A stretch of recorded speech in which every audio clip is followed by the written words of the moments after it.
तेलंगाना के लिए 600 करोड़ रुपए रखे गए हैं।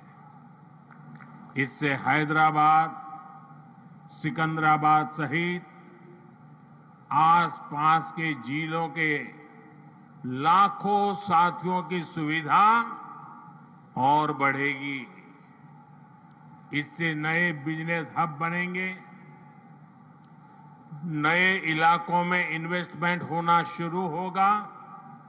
साथियों, 100 साल में आई सबसे बड़ी गंभीर महामारी और दो देशों के युद्ध के बीच आज दुनिया भर की अर्थव्यवस्थाओं में बहुत तेज गति से उतार चढ़ाव हो रहा है।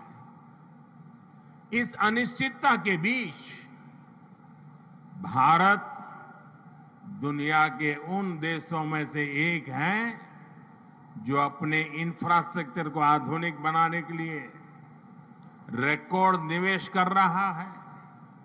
इस साल के बजट में भी 10 लाख करोड़ रुपए आधुनिक इंफ्रा के लिए अलॉट किए गए हैं। आज का नया भारत, 21वीं सदी का नया भारत तेजी से देश के कोने कोने में मॉडर्न इंफ्रा बना रहा है। तेलंगाना में भी बीते 9 वर्षों में रेलवे बजट में लगभग 17 गुना की वृद्धि की गई है। अभी अश्विनी जी आंकड़ा दे रहे थे। इससे नई रेल लाइन बिछाने का काम हो, रेल लाइनों की डबलिंग का काम हो या फिर इलेक्ट्रिफिकेशन का काम हो, सभी कुछ रिकॉर्ड तेजी से हुआ है। आज जिस सिकंदराबाद और महबूबनगर के बीच रेल लाइन की डबलिंग का काम पूरा हुआ है, वो इसी का उदाहरण है। इससे हैदराबाद और बेंगलुरु की कनेक्टिविटी भी बेहतर होगी। देश भर के बड़े रेलवे स्टेशनों को आधुनिक बनाने का जो अभियान शुरू हुआ है, उसका लाभ भी तेलंगाना को मिल रहा है। सिकंदराबाद रेलवे स्टेशन का विकास भी इसी अभियान का हिस्सा है। साथियों, रेलवे के साथ ही केंद्र सरकार द्वारा तेलंगाना में हाईवे का नेटवर्क भी तेज गति से विकसित किया जा रहा है। आज 4 हाईवे प्रोजेक्ट्स का शिलान्यास यहां हुआ है।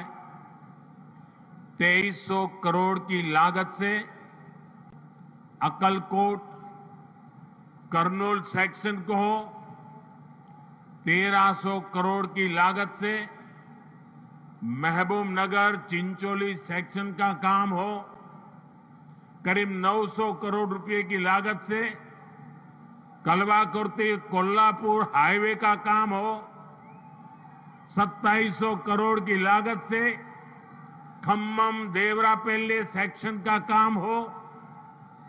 केंद्र सरकार तेलंगाना में आधुनिक नेशनल हाईवे निर्माण के लिए पूरी शक्ति से जुटी है।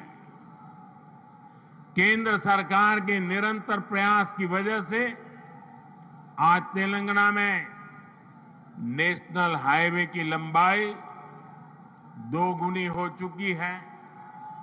साल 2014 में जब तेलंगाना का निर्माण हुआ था, तब यहां 2500 किलोमीटर के आसपास नेशनल हाईवे थे। आज तेलंगाना में नेशनल हाईवे की लंबाई बढ़कर के 5000 किलोमीटर पहुंच गई है। మీరు రాజధాని అంటే ఏం చెప్తారు సార్?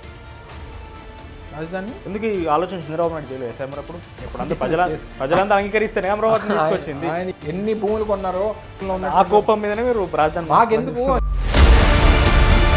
సార్ మీరు మంత్రి అయిన తర్వాత రెచ్చగొడుతున్నారా ఇట్లా మాట్లాడాలని చెప్పి, లేకపోతే ఈ రకమైన నేను చచ్చిపోయి మాట్లాడాను. కుటుంబ సభ్యులు ఇన్వాల్వ్ చేసి పవన్ కళ్యాణ్ 3 పిల్లలు అలాంటివి మాట్లాడుతూ ఉంటారు కదా. 3 పెళ్లి చేసి భూత అది. తెలంగాణలో రిజిస్ట్రేషన్ అయిన వారాహి ఇక్కడ తిరగనివ్వని చెప్పి చెప్పారండి. అయినా షెడ్కి వెళ్ళిపోయిన బండి గురించి ఇప్పుడు మన డిస్కషన్ ఎందుకు నాకు తెలియదు.